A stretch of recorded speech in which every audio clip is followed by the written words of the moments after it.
Bien, este es el grupo de los FODMAPs. Entonces, al momento de elaborar el plan, es importante elegir entre los que tienen menos cantidad de FODMAPs. Cuando estos carbohidratos no son digeridos y pasan al colon, son fermentados y esa fermentación, como lo hablamos anteriormente, entonces se queda ahí en el intestino y produce lo que son todos estos gases. Entonces, hay listas todavía un poco más amplias de los alimentos que contienen FODMAPs.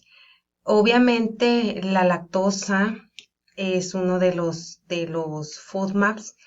Entonces, vamos a procurar que todo lo que son estos componentes, estos productos lácteos, sean deslactosados, perdón. Y los quesos, como los quesos duros que han pasado por un proceso de fermentación, entonces, esos son los más recomendables para los pacientes que presentan este síndrome de intestino irritable. Las legumbres, aquí en México, pues nuestra alimentación es ampliamente basada en lo que es frijol.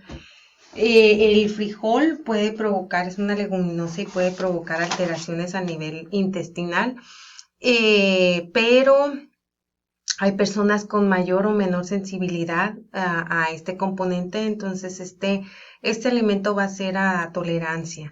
Los cereales, el trigo, los alimentos integrales están limitados en el síndrome de intestino irritable porque el trigo provoca fermentación.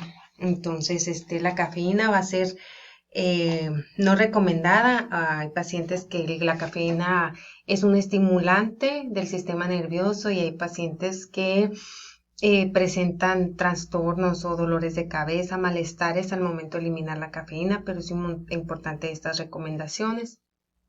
Cafés descafeinados o sustitutos de cafeína.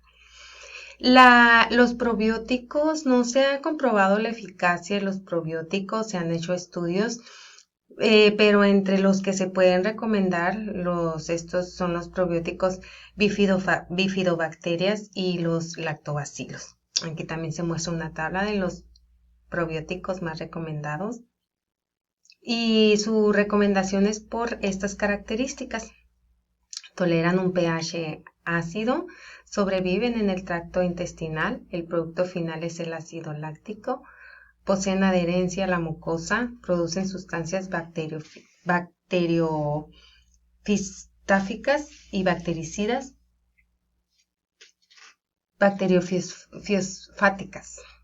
fiostáticas, perdón.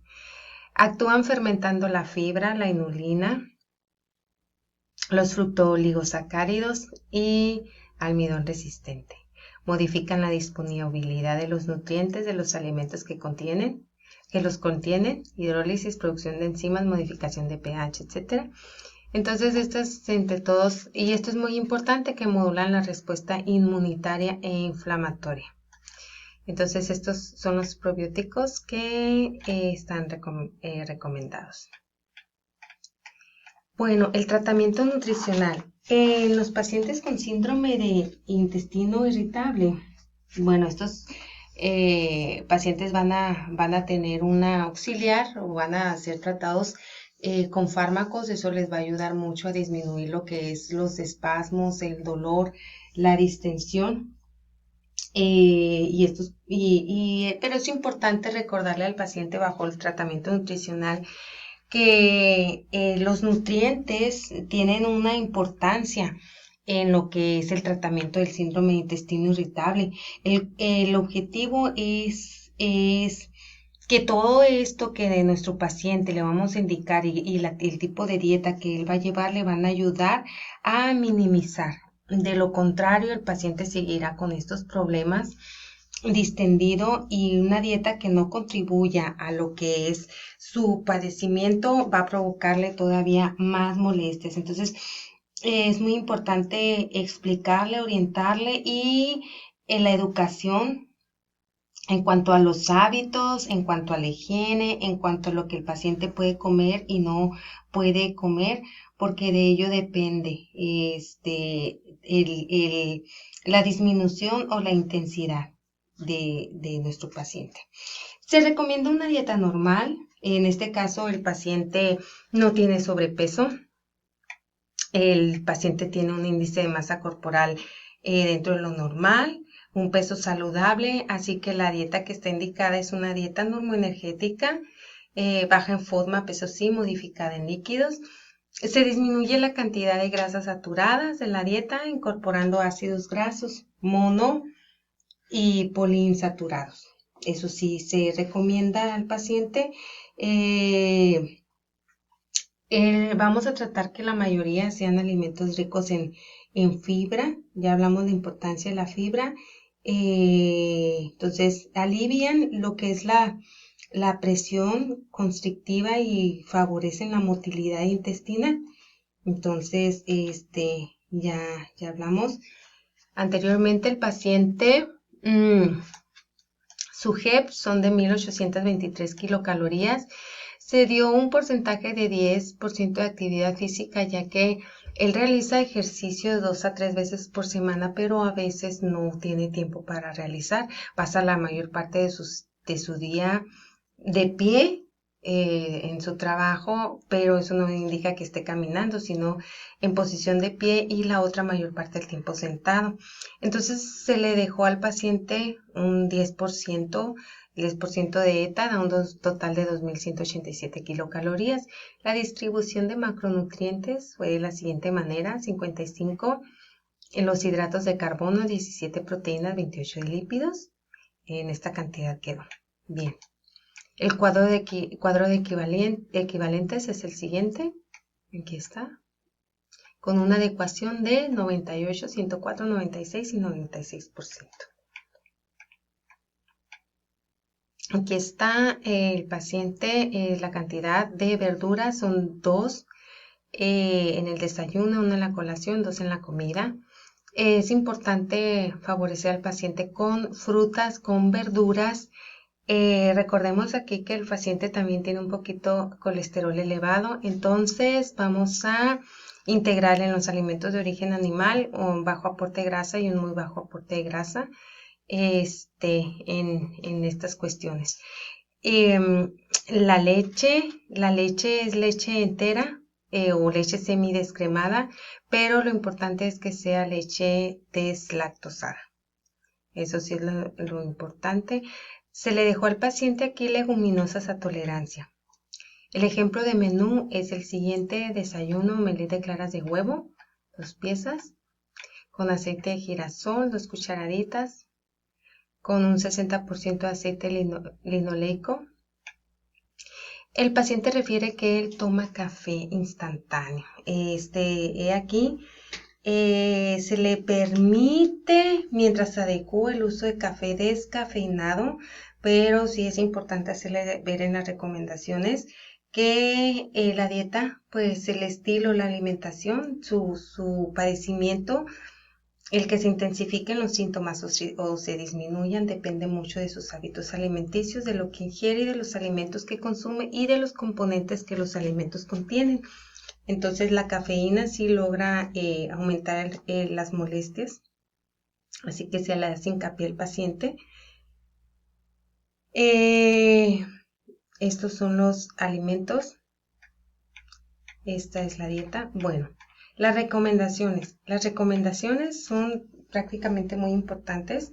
Se recomienda alimentos bajos en FODMAP. Ya vimos en la tabla, al paciente se le hace una recomendación que es muy importante: consumir los alimentos bajos en FODMAP, limitar el azúcar de la dieta, evitar los edulcorantes con terminación ol, sorbitol, mantitol, todos los edulcorantes que tengan esta terminación los vamos a eliminar el azúcar también,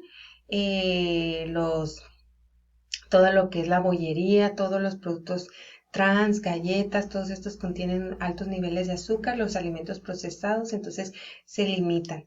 Los lácteos deben de ser deslactosados, no incluir alimentos integrales a la dieta. Hablamos que el trigo también produce fermentación a nivel intestinal. Se recomienda remojar las leguminosas durante la noche retirar esa agua y cocer con agua nueva. Esto ayuda a eliminar los antinutrientes que pueden ocasionar malestares.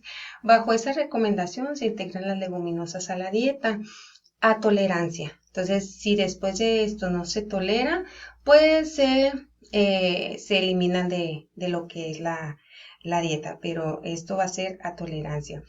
Procurar 5 comidas al día con el propósito de distribuir los alimentos y eliminar la distensión. Esto a veces favorece en vez de darle al paciente 3 comidas muy densas, a lo mejor se evita la distensión si se le dan 5 comidas administradas. Beber por lo menos 1.5 litros de agua por día. Ya mencionamos también, hicimos hincapié en lo de la cafeína, bebidas azucaradas y bebidas gaseosas. Solo café descafeinado en caso de que el paciente refiera que le es necesario el consumo de café. Dormir por lo menos 8 horas, es importante dormir, tener sus niveles de sueño y vigilia bien para no causar más alteraciones a nivel intestinal, al sistema inmune, que tiene que ver mucho con lo que es también lo que es el intestino. Entonces a él se le recomienda al paciente dormir por lo menos 8 horas. Los suplementos de fibra soluble como la Psyllium plántago, integrar el consumo de probióticos de la dieta. Ya se mencionaron cuáles son los más recomendables por sus características. Realizar actividad física para estimular también la motilidad, el peristaltismo. Buscar un pasatiempo que reduzca la ansiedad y el estrés, ya que este tipo de padecimientos se intensifican con la ansiedad y con el estrés. Entonces, básicamente estas son las recomendaciones necesarias para lo que es el síndrome de intestino irritable. Entonces, es importante una orientación, una educación, hacerle saber al paciente que de su estilo de vida y de sus hábitos alimenticios depende la mejora de todos los síntomas que presenta, ya que muchas veces el tratamiento farmacológico es el auxiliar, pero si no se elimina lo que está provocando, entonces pues el problema continúa o se agrava un poquito más. Entonces esta es la revisión del caso clínico de síndrome de intestino irritable para la estadía 1. Muchas gracias.